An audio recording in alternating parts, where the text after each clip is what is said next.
नमस्कार दोस्तों, मैं राज नरवरे आपके अपने YouTube चैनल आर के कोचिंग क्लासेस में बहुत बहुत स्वागत करता हूं। हम लोग ग्रुप 5 के प्रीवियस ईयर के एग्ज़ाम की सीरीज चला रहे हैं।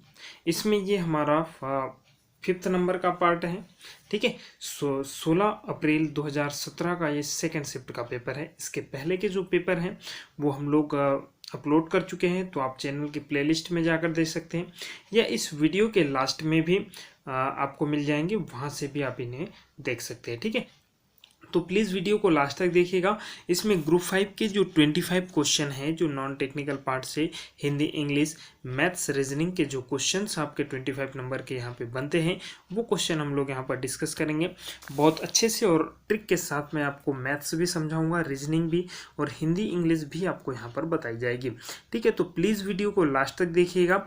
और सबसे पहले, आपने अगर अभी तक चैनल को सब्सक्राइब नहीं किया है तो प्लीज़ सबसे पहले चैनल को सब्सक्राइब कर लीजिए, क्योंकि यहाँ पर ग्रुप 5 के सारे प्रीवियस ईयर के पेपर आपके यहाँ पे डिस्कस किए जाएंगे। सभी पेपर को बहुत अच्छे तरीके से समझाया जा रहा है। आप प्रीवियस पेपर भी आप देख सकते हैं, जो पहले भी वीडियो हम लोग अपलोड कर चुके हैं। अगर आपको अच्छा लगता है तो लाइक कीजिए। ठीक है, चलो स्टार्ट करते हैं। सबसे पहला क्वेश्चन है, हिंदी का क्वेश्चन है सबसे पहला, कि हो सकता है राम का काम बन जाए, इस वाक्य का प्रकार बताइए। कैसा लग रहा है आपको? वाक्य पढ़ने से कैसा लगता है कि हो सकता है राम का काम बन जाए? निषेधवाचक है क्या? कुछ नेगेटिव बात कही है क्या इसमें? संदेहवाचक है, क्या आपको कोई संदेह हो रहा है? प्रश्नवाचक है, कोई प्रश्न पूछ रहा है? आज्ञावाचक है, कोई आज्ञा दे रहा है?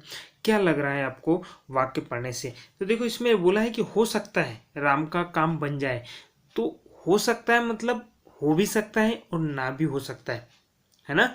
हो भी सकता है और नहीं भी हो सकता है, ऐसा कोई कंफर्म नहीं है। मतलब आपको संदेह है। क्या है? संदेह है। सेकंड ऑप्शन आपका राइट हो जाएगा। आपको संदेह है कि राम का काम हो भी सकता है और नहीं भी हो सकता है। समझ गए कि किस प्रकार के वाक्य को समझना है। अगर नेगेटिव बात कही होती कि नहीं होता तो निषेधवाचक आ जाता। प्रश्नवाचक पूछा जाता कि क्या राम का काम हो जाएगा, तो प्रश्नवाचक आ जाता। ठीक है, तो आज्ञा अगर कोई आज्ञा दिया होता तो आज्ञावाचक आ जाता। तो इस प्रकार से आपको क्वेश्चन को यहाँ पर समझना है। नेक्स्ट क्वेश्चन है, ये भी हमारा हिंदी से ही है, कि सारा जीवन तो लोगों को सताते रहे, अब किसी से मदद की आशा करना व्यर्थ है, क्योंकि यदि खालिस्तान है, रिक्त स्थान की पूर्ति के लिए उचित लोकोक्ति आपको यहाँ पर बढ़नी है। देखो, बोया पेड़ बबुल का, तो आम कहाँ से होए, आम कहाँ ते होए, न नौ नगद न 13 उधार, खरबूजे को देखकर खरबूजा रंग बदलता है, और एक तो करेला दूजे नीम चढ़ा। आपको इन चारों में से ऑप्शन चूज करना है कि कौन सी लोकोक्ति यहाँ पर फिट बैठेगी, रिक्त स्थान की पूर्ति कर जाएगी। तो देखिए, क्वेश्चन क्या बोल रहा है कि सारा जीवन तो लोगों को सताते रहे। अब सारा जीवन आपने लोगों को परेशान किया, अब क्या लोग आपकी मदद करेंगे? नहीं करेंगे। तो बस यही अर्थ आपको इन लोकोक्ति में ढूंढना है। और इसमें पहली लोकोक्ति देखिए, बोला है कि अगर आपने बबुल का पेड़ बोया है, बबुल का पेड़ लगाया है, तो आम कहाँ से होगा? इसका मतलब है कि आपने अगर लोगों को परेशान किया है तो वो आपकी मदद नहीं करेंगे। ठीक है, तो फर्स्ट ऑप्शन आपका राइट हो जाएगा, बोया पेड़ बबूल का, तो आम कहाँ थे हुए। ठीक है, थर्ड क्वेश्चन है, मैथ्स का क्वेश्चन है, कि कोण पी एवं कोण क्यू। क्वेश्चन को देखिएगा, कोण पी एवं कोण क्यू संपूरक है यदि P इतना दिया हुआ है x + 23 डिग्री, Q 7 + 2x है, तो x का मान आपको ज्ञात करना है। देखिए, यहाँ संपूरक नहीं, यहाँ पर पूरक होना चाहिए। क्या होना चाहिए? पूरक होना चाहिए। कुछ मिस्टेक यहाँ पर हुई है। अब देखिए, पूरक कोण का नियम होता है, पूरक कोण का नियम होता है कि कोण A + B या कोण P + Q दोनों का योग कितना होना चाहिए? 90 डिग्री का होना चाहिए। नियम होगा कि कोण P + कोण Q, कोण P + कोण Q कितना डिग्री का होना चाहिए? 90 डिग्री का होना चाहिए। कितने डिग्री का? 90 डिग्री का। अब देखिए, कोण P कितना दिया हुआ है? x + 23, x + 23 प्लस Q कितना दिया हुआ है? 7 डिग्री + 2x, 7 + 2x इक्वल कितना हो जाएगा? इक्वल हो जाएगा 90 डिग्री के। कितना हो जाएगा? इक्वल 90 डिग्री के। अब देखिए यहाँ पर इन्हें ऐड कर लीजिए, ये एक x और 2x कितने हो जाएंगे? 3x के, ठीक है, प्लस 23 और 7 कितना हो जाएगा? 30, इक्वल कितना दिया हुआ है यहाँ पे? 90 डिग्री के। कितना दिया हुआ है? 90 डिग्री के। अब देखिए ये होगा 3x इक्वल 90 डिग्री माइनस कितना? 30 डिग्री। ये 30 इधर जाएगा तो क्या हो जाएगा? माइनस डिग्री हो जाएगा। अब 3x यहाँ पर देख लेते हैं हम, 3x इक्वल 90 में से 30 गया, कितना बचा? 60 डिग्री। कितना बचा? 60 डिग्री, ठीक है। तो यहाँ पर x का मान कितना निकल जाएगा?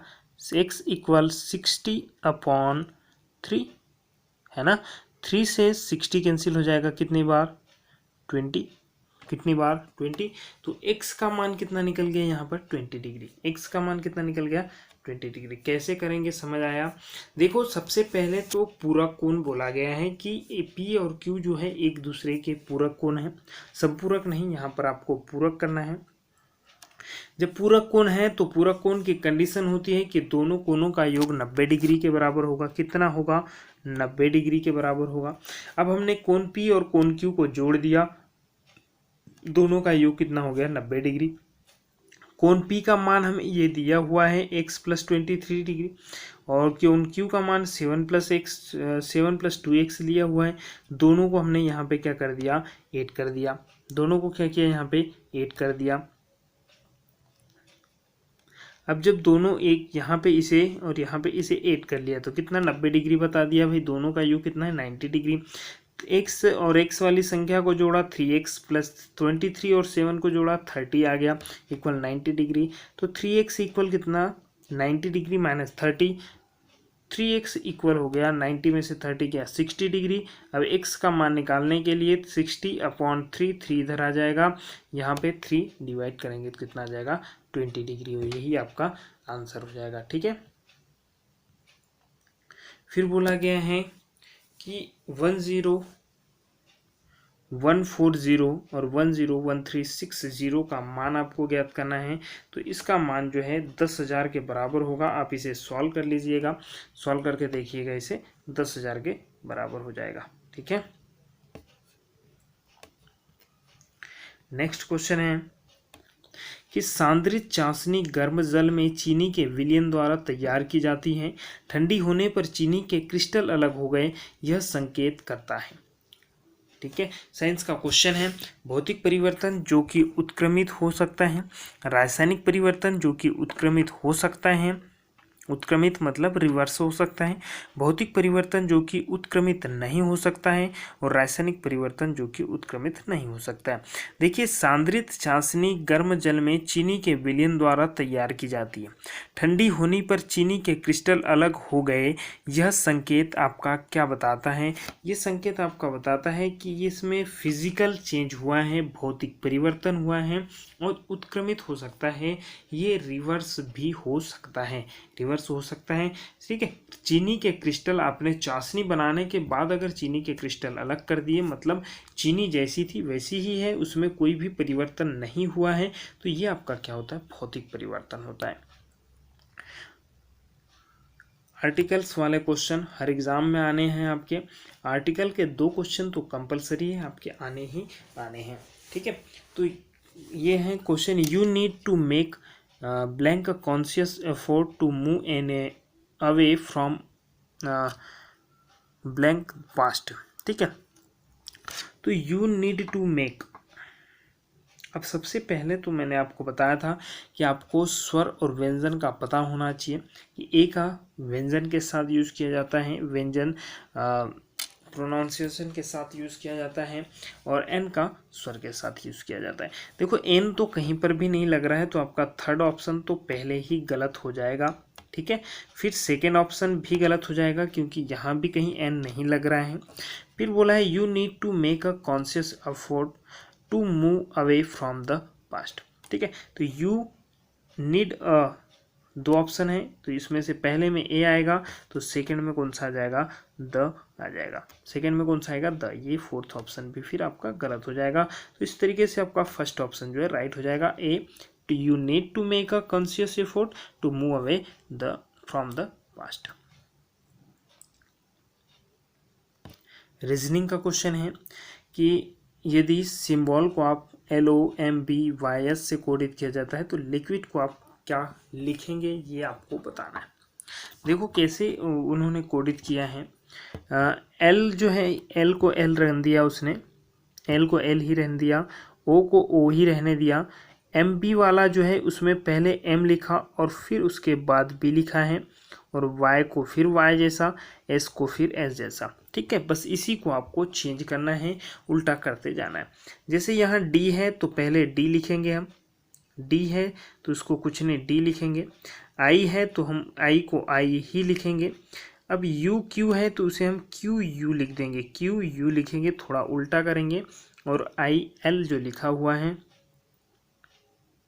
IL जो लिखा हुआ है उसे I और L ही रहने देंगे। ठीक है, ये IL जो लिखा है इसे I और L लिख देख लीजिए। यहाँ पर DIQUIL वाला फोर्थ ऑप्शन है, वही आपका राइट हो जाएगा। ठीक है, कुछ भी नहीं करना है, जो क्वेश्चन में लिखा है वही आपका आंसर है।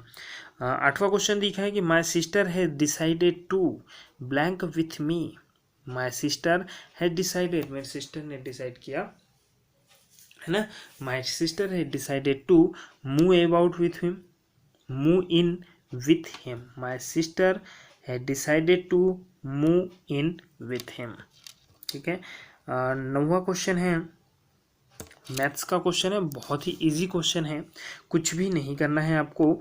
क्या दिया हुआ है, -3/5 इंटू -k1/18 का आपको सॉल्व करना है। तो देखो 3 से ये कैंसिल हो जाएगा, कितनी बार, 6 बार। कितनी बार, 6 बार। ऊपर क्या बचा, -1/5 इंटू फिर ऊपर बचा -1/6। -1 कितना हो जाएगा, +k1 हो जाएगा। -1 कितना हो जाएगा, +k1। और 5 और 6 का गुना करेंगे तो कितना आ जाएगा, 30। 1/30 कहीं ऑप्शन दिख रहा है आपको, फोर्थ ऑप्शन आपका राइट हो जाएगा। कुछ भी नहीं करना था, सिर्फ गुना करना था। शुद्ध रूप आपको बताना है। शुद्ध आप कृपया, कृपया कभी नहीं बनता है, कृपया, कृपया, कृपया, तो क्या हो जाएगा, कृपया। सेकेंड ऑप्शन आपका राइट हो जाएगा। ठीक है, इसमें तो आप पहचान सकते हैं शुद्ध रूप में। फिर कोशिका अंगक, कोशिका अंगक जो पाचन प्रकीर्णक हार्मोन का स्रावन करती है। Cell organelle that secretes digestive enzyme are, कौन सी होगी, राइबोसोम, सूत्रकणिका, माइटोकॉन्ड्रिया, लवण, प्लास्टिड्स या लयनकाय लाइसोसोम। तो उसे हम क्या कहेंगे, लयनकाय लाइसोसोम, जो पाचन प्रकीर्णक यानी कि हार्मोन का स्रावन करती है। पाचन हार्मोन का जो स्रावन करती है वो होता है लयनकाय या लाइसोसोम। नेक्स्ट क्वेश्चन है, एक घनाभ के 3 किनारे क्रमशः 27, 64, 125 सेंटीमीटर हैं। तो समान आयतन वाले एक घन के किनारे की माप आपको बतानी। देखो घनाभ के किनारे दी हुई है, लंबाई, चौड़ाई, ऊंचाई दी हुई है, लेकिन घन के किनारे आपको बताने। घनाभ जिसकी लंबाई, चौड़ाई, ऊंचाई तीनों अलग अलग होती है, और घन क्या होता है, जिसकी लंबाई, चौड़ाई और ऊंचाई तीनों एक जैसी होती है, वो घन होता है। ठीक है, घनाभ का आयतन क्या होता है, सबसे पहले ये आपको पता होना चाहिए। तो घनाभ का आयतन जो होता है वो होता है लंबाई गुणित चौड़ाई और गुणित ऊंचाई। ठीक है, L into B into H, तीनों का गुना क्या होता है, घनाभ का आयतन होता है। अब देखिए तीनों का गुना करेंगे हम, 27 लंबाई, 64 चौड़ाई और 125 ऊंचाई। आप प्लीज़ नोट करते चलिएगा, क्योंकि स्पेस नहीं रहेगा तो हमें साफ करके फिर उसे क्वेश्चन को आगे बढ़ाना पड़ते जा सकता है। तो आप प्लीज़ नोट करते चलिएगा साथ में। तो 27, 64, 125 ये हो गया। जब आप इन तीनों का गुना करेंगे तो क्या आ जाएगा, 21600 आप गुना करके 000 आप गुना करके देखिएगा यहाँ पे, ठीक है। तो ये हमारा किसका घनाभ का आयतन निकल गया, किसका आयतन निकल गया, घनाभ का। लेकिन अब हम निकाल रहे किसका आयतन, घन का। घन का आयतन क्या होता है, AQ मतलब लंबाई, चौड़ाई और ऊंचाई तीनों बराबर होती है, तो हम A करेंगे तो क्या हो जाएगा, AQ हो जाएगा।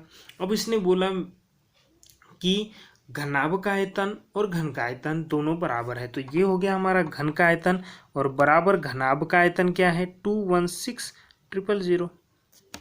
समझ आ गया, ये निकल गया 216,000। अब देखिए AQ तो निकल गया हमारा, लेकिन हमें क्या निकालना है, A निकालना है। तो इसका क्यूब हम निकालेंगे, किसका 216,000 का। जब इसका क्यूब हम निकालेंगे तो 0 को छोड़ दीजिए, अभी 216 का क्यूब क्या होता है, 6। 216 का क्यूब क्या होता है, 6 होता है, ठीक है। तो 000 का क्यूब क्या हो जाएगा, टोटल मिला के 60। एक का क्यूब क्या हो जाएगा, 60। आप 60 का 3 बार गुना अगर करोगे तो आपका क्या निकल जाएगा, 216,000 आपका निकल जाएगा। तो ए क्या निकल गया यहाँ पर, 60। देखिए कौन से ऑप्शन में, 4th ऑप्शन में आपका राइट हो जाएगा। फिर है कि एक प्रयोग में ईंधन के 2.25 किलोग्राम को पूर्ण रूप से जला दिया गया। अब उत्पादित ऊष्मा को 90,000 किलो जूल तक मापा गया था। ईंधन के ऊष्मीय मान की गणना आपको करना है, तो कुछ भी नहीं करना है। 9 देखिए हम क्या करेंगे, 90 फिर 000 इसमें डिवाइड कर देना है 2.25 का 2.25। तो 2.25 को हम 225 लिख सकते हैं। पॉइंट के लिए यहाँ पर 1 और 2 दशमलव के बाद 2 जीरो है, तो हम इसे यहाँ पर ऐड कर देंगे, ठीक है। अब हम इसे डिवाइड करते हैं। सबसे पहले हम इसे 5 से डिवाइड करेंगे, तो ये जाएगा 45 टाइम्स, ये जाएगा 20 टाइम्स। कितने बार, फिर इसे 5 से और करेंगे तो ये कितनी बार, 9 बार। ये कितनी बार, 4 बार। 9 से इसे कर देंगे कितनी बार, 10,000। यहाँ पर क्या हो गया, 10,000 इंटू यहाँ पर बचा हुआ क्या था, 4। गुना करेंगे कितना आ जाएगा, 40,000। देखिए कहीं आंसर होगा 40,000। ये हो गया आपका फर्स्ट ऑप्शन, यहाँ पर राइट हो जाएगा। कुछ नहीं करना है, 90,000 को 2.25 से भाग देना है। जैसे ही आप डिवाइड करोगे आपका आंसर आ जाएगा, ठीक है। हम थोड़ा जल्दी इसलिए बता रहे हैं कि डिवाइड करते तो सबको आता है, तो इसीलिए इन क्वेश्चन को हम लोग थोड़ा स्पीड से कर रहे हैं, ठीक है। फिर है कि 10th का क्वेश्चन है, Vishnu want to work in Japan so he blank Japanese. भाई विष्णु क्या करता है कि वो जापान में वर्क करना चाहता है, तो वो क्या कर रहा है, जापानीज सीख रहा है। क्या कर रहा है, जापानीज सीख रहा है। Learned, will have learned, in learning या लर्न्स। तो देखिए वो सीख रहा है ना, अभी सीख रहा है, लर्निंग कर रहा है, तो इज लर्निंग, ठीक है। थर्ड ऑप्शन आपका राइट हो जाएगा। 15 क्वेश्चन है कि यदि स्पेक्ट्रम के सभी रंग परावर्तित होते हैं तो वस्तु कैसे दिखेगी। अगर सभी रंग परावर्तित हो जाएगी तो वस्तु कैसे दिखेगी, सफ़ेद, काली, धूसर या रंगीन। तो सभी रंग, कोई भी सभी रंग अगर परावर्तित हो गए एक साथ तो वस्तु कैसे दिखेगी, सफ़ेद दिखेगी।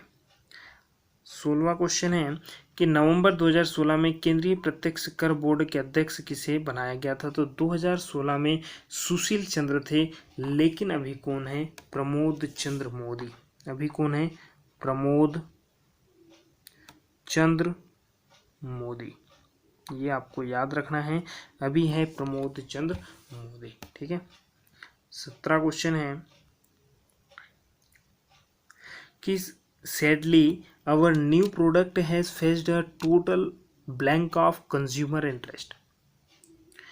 देखो इसमें ये कह रहा है कि सैडली, दुख की बात है हमें कि आवर न्यू प्रोडक्ट, हमारा जो न्यू प्रोडक्ट है उसे ब्लैंक कस्टमर इंटरेस्ट नहीं ले रहे।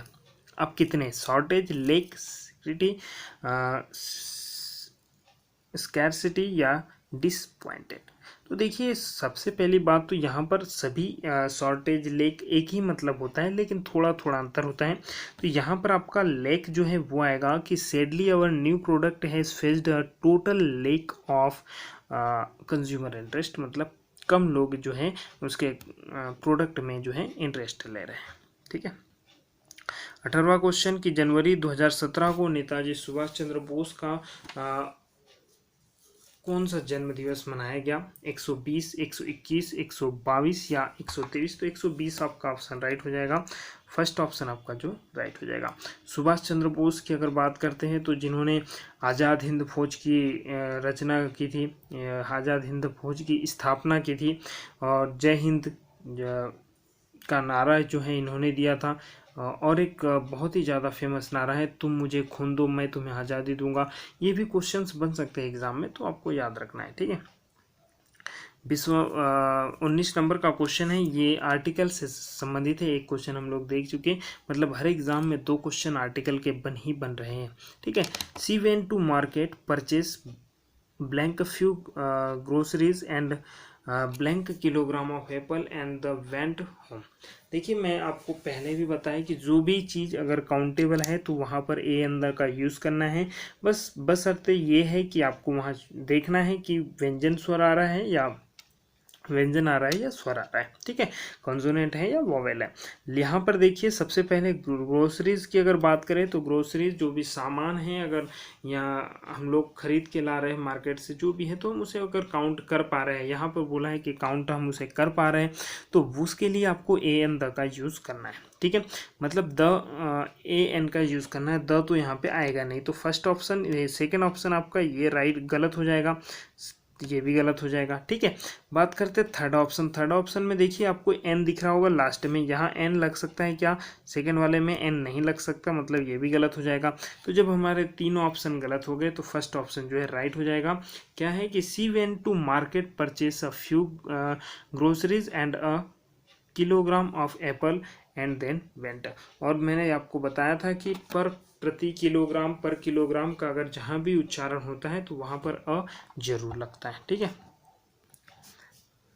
नेक्स्ट क्वेश्चन है, कुछ भी नहीं करना है इसमें, इंटू 49 का 3/7, 49 का की जगह इंटू करना है 3/7। इस का मतलब हमेशा इंटू ही होता है, याद रखना। 49 का 3/7, 49 का 3/7 ऐसे करेंगे, 7 से ये 49 डिवाइड हो जाएगा 7 बार, तो 7 × 3 कितना हो जाएगा? 21।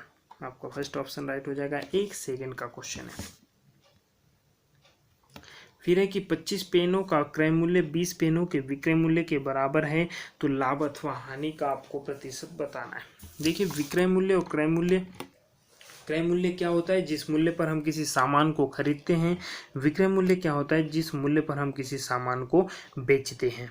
अब देखिए बोला है कि 25 का क्रय मूल्य को हम कॉस्ट प्राइस बोलते हैं, तो 25 पेन का सीपी कॉस्ट प्राइस जो होगा वो 20 पेन के सेलिंग प्राइस के बराबर होगा। क्या होगा? 25 पेन का कॉस्ट प्राइस जो होगा वो 20 पेन के सेलिंग प्राइस के बराबर होगा। ठीक है। अब देखो 20 पेन का सेलिंग प्राइस कितना होगा? 20 पेन का सेलिंग प्राइस की अगर बात करें तो कितना होगा? कॉस्ट प्राइस को हम 1 मान लेते हैं, तो 20 पेन का सेलिंग प्राइस कितना होगा? 25 रुपये। और 20 पेन की अगर कॉस्ट प्राइस की बात करें तो 20 पेन का कॉस्ट प्राइस कितना होगा? 20 रुपये। अब लाभ क्या होता है? लाभ क्या होता है? सेलिंग प्राइस में से कॉस्ट प्राइस को माइनस करेंगे तो लाभ आ जाएगा। 25 में से 20 करेंगे माइनस तो कितना हो जाएगा? 25 में से 20 माइनस करेंगे तो कितना आ जाएगा? 5 रुपये। मतलब हमें लाभ कितना हो रहा है? 5 रुपये का। लेकिन हमें प्रतिशत बताना है, तो 5 रुपये 20 रुपये का कितना प्रतिशत है? 5 रुपये 20 रुपये का कितना प्रतिशत है? 20 से 100 कितनी बार? 5 बार। और यहाँ 5 × 5 का गुना करेंगे तो आंसर आ जाएगा 25%। आंसर देखिए फोर्थ ऑप्शन आपका राइट हो जाएगा। 25% आपका यहाँ पे आंसर आ जाएगा। 22वां क्वेश्चन है कि जिन शब्दों के सार्थक खंड न हो सके और जो अन्य शब्दों के मेल से न बने हो उन्हें हम क्या कहेंगे। अब जिनके खंड न हो सके, देखो वो होते यौगिक दो या दो से अधिक पदार्थों या शब्दों से मिलकर बने होते हैं। योग रूढ़ में तीसरे शब्द का अर्थ निकलता है, लेकिन रूढ़ ऐसा शब्द है जिसे हम तोड़ ही नहीं सकते हैं। ठीक है, रूढ़ शब्द आपको याद रखना है। निम्न में प्रश्न का एक इंक्रिप्शन प्रणाली पर आधारित है, तो इसे आपको सॉल्व करना है। इस टाइप के क्वेश्चन हर एक पेपर में मैंने बताया आपको कि इसमें कुछ भी नहीं, हर क्वेश्चन में ही आपका आंसर छिपा हुआ है। देखिए, सिंग अ सॉन्ग, पहला आप यहाँ पर देखिए, सिंग अ सॉन्ग को हम पिट दे सी लिखते हैं। प्ले द गिटार को MU मैन GI लिखते से, सिंग एंड प्ले को की से मैन लिखते हैं। तो आपको बताना है कि मेन के लिए क्या शब्द हमने यूज़ किया है। यहाँ पर देखिए, पहले ऑप्शन में सिंग अ सॉन्ग लिखा है, तो देखिए पहले ऑप्शन में भी सिंग लिखा है, दूसरे थर्ड ऑप्शन में भी सिंग लिखा है। फिर पहले ऑप्शन में देखिए पिट दे से लिखा है और की दे से लिखा है, मतलब यहाँ पर भी से कॉमन है और यहाँ पर भी से कॉमन है। ठीक है, तो इसका मतलब क्या हुआ कि सिंग के लिए से शब्द यूज़ किया हुआ है। ठीक है, ऐसे ही हम लोग क्या करेंगे, सेकेंड वाले ऑप्शन में देखिए, सेकेंड वाले ऑप्शन में प्ले लिखा है, सेकेंड में प्ले लिखा है, थर्ड में भी प्ले लिखा है। इस सेकेंड में क्या मेन कॉमन है, मेन कॉमन है देखिए, और थर्ड में भी मेन कॉमन है। देखिए अब थोड़ा ये देखिए, ये प्ले लिखा है, यहाँ पर भी प्ले लिखा है, यहाँ भी मेन है और यहाँ भी मेन है, मतलब मेन के लिए क्या शब्द यूज़ किया है हमने, प्ले शब्द यूज़ किया है। समझ गए कैसे करना है, दोनों में कॉमन देखना है आपको। 24वां क्वेश्चन है कि निम्न में से किस केंद्रीय मंत्रालय ने राष्ट्रीय स्वास्थ्य बीमा योजना का आरंभ किया। ग्रामीण विकास मंत्रालय, महिला एवं बाल विकास मंत्रालय, आवास तथा शहरी गरीबी उन्मूलन मंत्रालय, स्वास्थ्य तथा समाज कल्याण मंत्रालय। कौन सा हो सकता है, देखिए स्वास्थ्य विभाग से रिलेटेड है तो वो स्वास्थ्य एवं समाज कल्याण मंत्रालय ही होगा। फोर्थ ऑप्शन आपका राइट हो जाएगा। 25वां क्वेश्चन है कि oil paint are blank they have become the popular pointers colours. तो oil paints are so versatile and durable that, first option ही आपका इसमें राइट हो जाएगा कि oil paints are so versatile and durable that they have become the popular painter colours. ठीक है, तो इस तरीके से हमारे यहाँ पर 25 क्वेश्चंस जो है कंप्लीट हो रहे हैं। ये ANM का पेपर था, ANM का जो पेपर हुआ था प्रीवियस ईयर का। तो यहाँ पर हर फील्ड के अलग अलग पेपर हैं, बस नॉन टेक्निकल जो 25 नंबर है वो सबके कॉमन है, एक जैसे ही आएंगे। इसके बाद जो आपकी फील्ड से रिलेटेड वो क्वेश्चंस अलग अलग हो सकते हैं सभी के, किसी में थोड़ा लेवल अप हो सकता है, किसी में कम हो सकता है। प्लीज़ अगर आपको वीडियो अच्छा लगा है और आप 25 नंबर के क्वेश्चन की तैयारी करना चाहते हैं तो इस चैनल पर बने रहिएगा। यहाँ पर सभी एग्ज़ाम के पेपर आपको करवाए जाएंगे, जो भी आपके नर्सिंग डिपार्टमेंट से रिलेटेड पेपर हुए हैं उनमें जिस प्रकार के भी क्वेश्चंस यहाँ पर बनते हैं वो सारे क्वेश्चंस हम लोग यहाँ पर आपको बताएंगे। इसके साथ ही हर क्वेश्चन को बहुत अच्छे से और डीपली हम लोग समझा रहे हैं। ऐसा नहीं कि हम लोग सिर्फ ऑब्जेक्टिव पर राइट टिक करके चलते जा रहे हैं। ठीक है, तो क्वेश्चन को समझाने की कोशिश कर रहा हूँ कि आपको यहीं पर सारे क्वेश्चन समझ आ जाए, और आप अगर सभी पेपर को देखेंगे तो क्वेश्चन समझ आ जाएंगे। मैं हर क्वेश्चन को ट्रिक के साथ समझाने की कोशिश कर रहा हूँ, तो प्लीज़ वीडियो को लाइक ज़रूर कीजिएगा। अगर आपको अच्छा लगता है तो लाइक ज़रूर कीजिएगा और कम से कम 10 लोगों को शेयर ज़रूर कीजिएगा। तो जल्दी मिलते हैं हम नेक्स्ट वीडियो में, तब तक के लिए धन्यवाद। आपका दिन शुभ हो।